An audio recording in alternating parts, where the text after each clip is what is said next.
How does Lady Macbeth use language to manipulate Macbeth? Was the Hope drunk wherein you dressed yourself?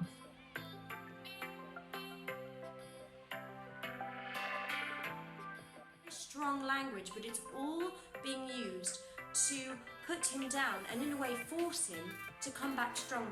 Art thou afeard to be the same in thine own act and valour as thou art in desire?